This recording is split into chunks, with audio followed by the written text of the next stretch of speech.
You're listening to Let the Beat Build, a music production podcast where I, your host, Marcelino Villalpando, interviews music producers and have them walk us through the creative process.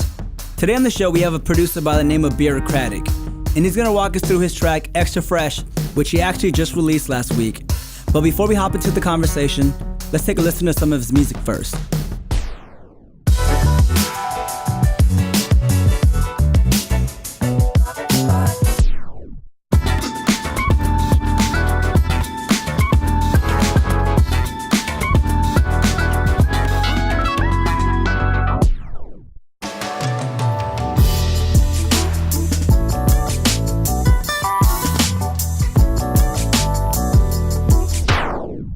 First off, Birocratic, thanks for coming to the show today. I really appreciate it. Yeah, man, my pleasure. Thanks for having me. Not a problem. And for those who don't know who you are, why don't you introduce yourself a bit? Kind of give us a backstory about where you're from and how long you've been producing for. Absolutely. So my name's Brandon. I produce under the name Birocratic. I'm from New Jersey originally, and I live in Brooklyn now. Been a bedroom producer for like 5-6 years now, and started out when I was young. I was in bands and played keys and guitar and bass and little drums. And kind of from there, I got my first computer when I was in high school and decided that since I could play all these instruments, I was like, you know what, let me just try to make my own song start to finish by myself. And so that grew into my passion pretty quickly and applied to school, got into production school at NYU and just basically have been putting out hip hop beats under Birocratic for, like about 5-6 years now, and things really took off when I was in school, and it's kind of carried me to where I am today. So still working out of my bedroom, just got a little bit of a nicer place in Brooklyn, but yeah. So what are some music influences that inspired you early on in your career? When I first got into recording, I was listening to a lot of funk, and I think funk and like soul, rare groove, all that sort of stuff is how I got into hip hop in the first place. It was from the stuff that old school hip hop artists would sample. So when I was listening to that and a lot of jazz in high school and like lounge music even, that kind of mashes up the electronic and the jazz, that's what really inspired me to decide when I went to school for production that like, I guess this is going to be what I focus on. This is going to be my sound because this is what I like the most and this is what I can do with a computer. And so it started there and has kind of morphed into its own thing as I've gotten better at understanding the processes behind it. That's awesome. That's dope that you're able to find your own unique voice. You know, a lot of artists struggle to do so. That's the universal artist struggle, you know? Yeah, I agree. Now let's hop into your track, Extra Fresh. How did this song come about? I've been listening to a lot of house music recently, and just more up-tempo stuff, funky stuff in general, and have been doing some experimentation with it. And this is one of those tracks that came about in a couple days when you're just tossing ideas back and forth. And, you know, leading up to this track, I had tried a bunch of different house jams and that kind of stuff, and nothing really landed. And then I kind of got this basic chop sequence down, and I was like, oh, this is cool. This is really cool. I definitely think this is something that can come together fast.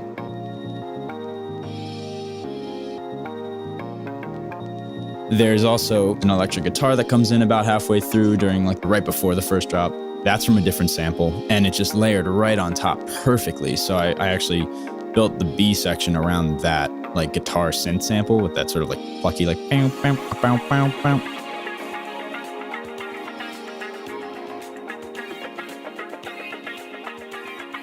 Everything kind of gets built around the sample, and it only gets built once there's a chop, or at least like 2 sections of sample chops that I really dig that complement one another. Then I can launch into it and say like, okay, this is going to become a song. You know, one of those moments where you find something that works and it just kind of comes together and you don't have to think too much about it. And it just got this nice sort of like 80s at the same time as almost futurist vibe to it. And I was like, you know what? We're doing it. Like we're making a funky ass dance track right now. After the sample chop starts in Extra Fresh, I have a little bit of synth going on. It's all software. Everything's just kind of in the box, you know, so I'm just writing these parts that kind of complement the sample chops. That sort of like, that's a Serum patch that I made. It's a sync synth, so it's got that sort of like robotic sound. And it's filtered out so you can't really hear the high end, which usually characterizes those particular types of synths. but it's like just a mono lead with a little bit of glide on it and a filter, and it kind of opens up throughout the course of that bridge there. And then actually that plucky synth you hear again is just what I had in the first verse, the chirp synth that I called it. And so they layer and they kind of do a little kind of call and answer. And then at the very end of that bridge, right before it drops into the 4 on the floor again, that guitar sounding sync lead, very much inspired by Daft Punk. And I just like rip into this like giant triplet run, doubled in the bass, and she's like, and then just slams right into the 4 on the floor section. I want people to picture playing a guitar. That's kind of what I was going for with that. I work on my tracks from the ground up, from the rhythm section up through the harmony to the melody, but always starting with the kick and snare. You know, I usually go for kicks with a lot of attack and snares that are just like fat and greasy. You have to put the focus on the kick and the snare. If they don't slam, if they're not absolutely cooking, then the mix is a waste. And I think percussion is just such a great and straightforward way to build tension. So I think I started with 4 on the floor and then worked my way backwards toward the intro, which is just that sort of like little shaker percussion loops, really. There's like that bongo and woodblock thing. That was just from a pack that I really enjoyed. I just love like huge claps. I think you can hear that in a lot of the music I've been putting out recently, is just layering snares with just like these massive, fat, greasy claps that are just all over the stereo field. The bigger it is, the better, in my opinion. Building those layers in a linear fashion really helps direct the listener towards something emotionally, so you know something cool is coming. There's very little bass going on in the track, which is actually, it was interesting for me to kind of be more reserved. There's the slaps, you know, like the actual electric bass slaps in the first verse. Those were just like chopped out of just recordings I made. I was just kind of doing a bunch and then just found a couple moments where it worked and cleaned them up and just kind of dropped them in. This bass patch in particular just fits into every single mix that I make, just I guess because of whatever mix proclivities I have. It just like fits perfectly. So once I got this patch going and, you know, got that little crispy like crush nonsense on top, it was like, oh, this is the sound. This hits. Other than that, there's really no other bass aside from the drop from the big climax, and that's definitely how I want you to feel, is like, whoa, this was missing the whole time and it just pumps. Just kind of stacking things and having those little like spices in there to help pepper it up. People will react, myself included, to a mix that is drum first, especially when it's instrumental music, especially if you're playing it live, if you're playing it in the club and you want to get bodies moving. You know, I don't make like club bangers or anything like that, but I still encourage people to move to my stuff.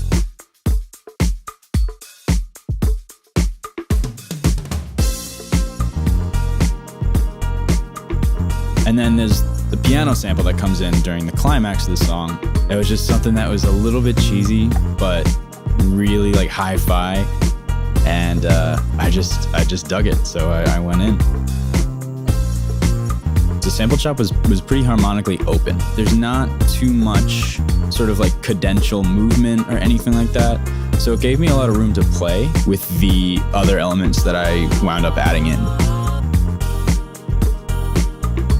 Some guy made like an Ableton rack out of female choir singing different vowels, and I just recorded the chords of that section, bounced them down to audio, drew in like pitch shifts, and so you can hear like wah, wah, like there's a little bit of a just like a scoop up, and I just use it as a pad synth essentially.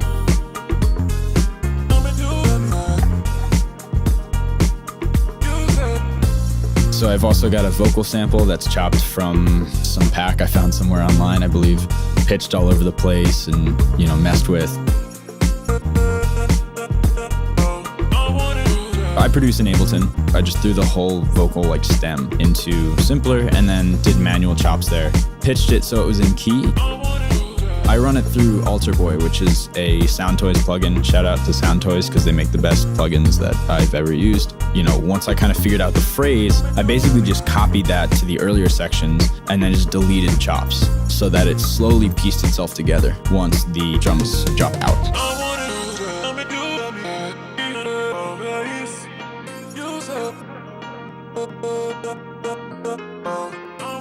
That kind of has become the hook of the song, if there is one.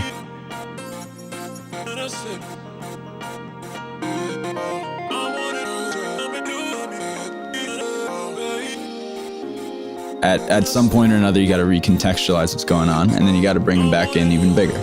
And so that was kind of my goal there, was just create this really nice, fluffy, bright sheen sort of vibe. This is like a car chase in Stranger Things. Like, I want you to get a smile on your face at that point, because it's like, all right, things are about to change. Things are about to get real funky.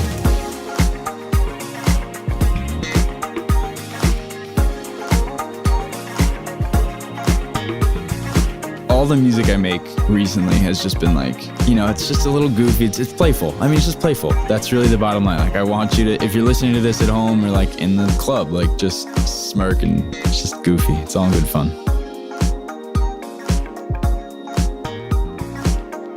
My inspiration was basically just like 80s, but in a modern context. You know, I don't get too many opportunities to make four on the floor with my current outlet. My channels that I release music on are very hip hop focused. So since I'm doing this one myself, it was just like, you know what, I'm just gonna make a straight dance track. And so yeah, it was just like, just make it nice and big, but like let it cruise out.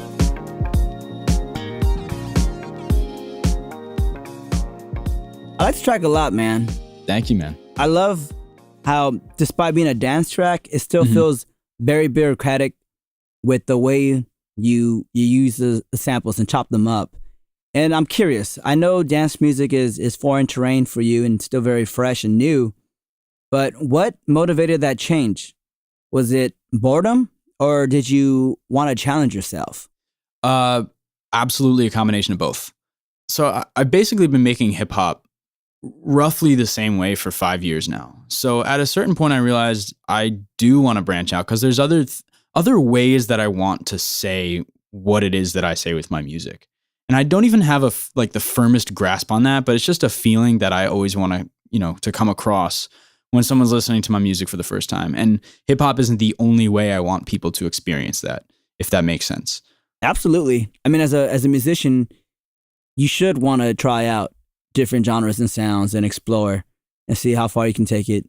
And that's the first thing I tell myself for Let the Beat Build, was to make sure I don't just choose producers that make one type of music, to, you know, utilize the diversity that we have access to right now. Definitely. And I think part of it is also, I've just been listening to different music and been inspired by different styles, you know, everywhere from house music to, you know, going back to that retro like funk, as well as even trap and the more experimental electronic music that's been coming out now, like even just peers and friends of mine that I see on SoundCloud and on Spotify and whatnot, who are just like blowing my mind with what they're able to do to craft an experience for the listener.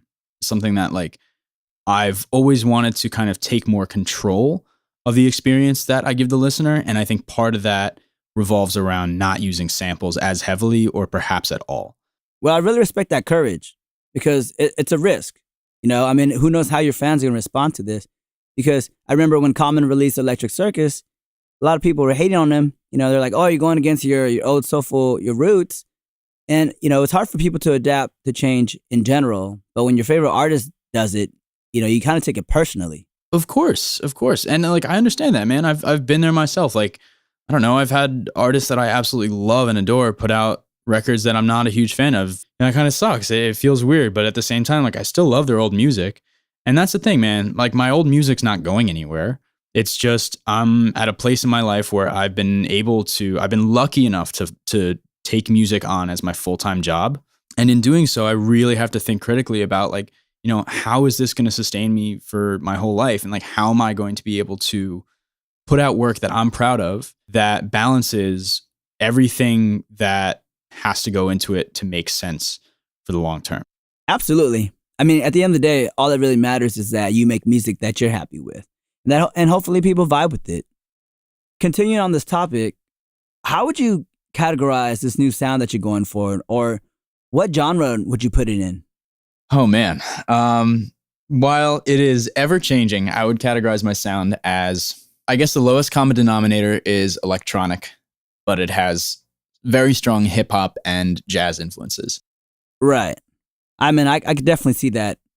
That's definitely visible in your music. And that's usually how I lead off. Like if I'm talking to someone who has no concept of electronic music or something, I'll say it's electronic, but it's strongly influenced by jazz and hip hop. And generally I go for the hi-fi, the clean, the bouncy, the funky, and that's really the sound I go for. Well, that definitely came across in Extra Fresh. I want to scale back to when you were first starting out, before you were making music for a living. Yeah. For all of those aspiring producers listening right now, what did you do to get your name out there? Were you just posting your songs on blogs and SoundCloud, or how'd you get more visibility for yourself? So really the big break for me was I was just releasing stuff on SoundCloud, just beats, short, like 2-minute loops and that kind of thing. Like, nothing too crazy. Put out my first beat tape, which was called Beats, Beets, like the veggie, which I didn't even like at the time. I've since grown fond of. But basically, when I was in school, I think it was like February of 2013, so just about 5 years ago, I was tagging all my music on SoundCloud kind of by accident as Creative Commons. So I was putting all these beats out there like unwittingly for people to use. And what I didn't realize at the time was that was actually the greatest sort of advantage I gave myself, possibly of my whole career, because it really led to my first break, which was BuzzFeed. When they were kind of starting out on YouTube, when they built up their video department, they were like some of their senior video producers found my music through searching Creative Commons on SoundCloud, and they're like, "Oh, these beats are cool. They're nice background music. They're interesting. They're trippy. Like whatever. Let's throw them in these videos." So then, all of a sudden, one day, I just remember seeing like a 4,000% uptick in my views on SoundCloud. I was like, okay, like what happened? And so I was able to trace it back to BuzzFeed and eventually got in touch with them and was like, hey, this is awesome. So I was able to reach a lot of ears that way, like literally tens of millions. Wow. And I'm just really grateful to have been in that position. They set you up nicely on a platter. Yeah, they really did. They really did. I was finally able to meet like 2 years ago, the senior producer over at BuzzFeed who like first started using my music, and just gave him like a big hug and was like, hey, thanks, man. Right. You kind of like helped my career be a thing. Well, that's dope they hooked it up. And thanks for coming on the show today. I appreciate it. Absolutely, Marcelino. It's my pleasure. I want to listen to Extra Fresh in its entirety now. So would you do the honors and introduce it for us? Sounds good to me. Yeah, this is Extra Fresh. My name is Birocratic. Thanks for listening.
So why don't you tell the listeners where they can find your music?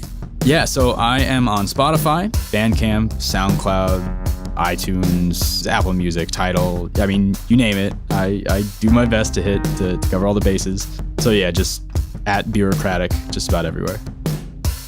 I want to thank Birocratic once again for coming on the show and giving us a glimpse of the man behind the music. I also want to thank you, the listener, for spending your time with us. You could have been anywhere else in this world, but you're here with us, and I appreciate that. If you enjoyed today's episode, please share it with your friends.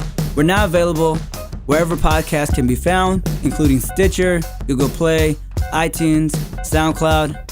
Thank you again. I'm your host, Marcelino Villalpando. This is Let the Beat Build. Until next time, peace.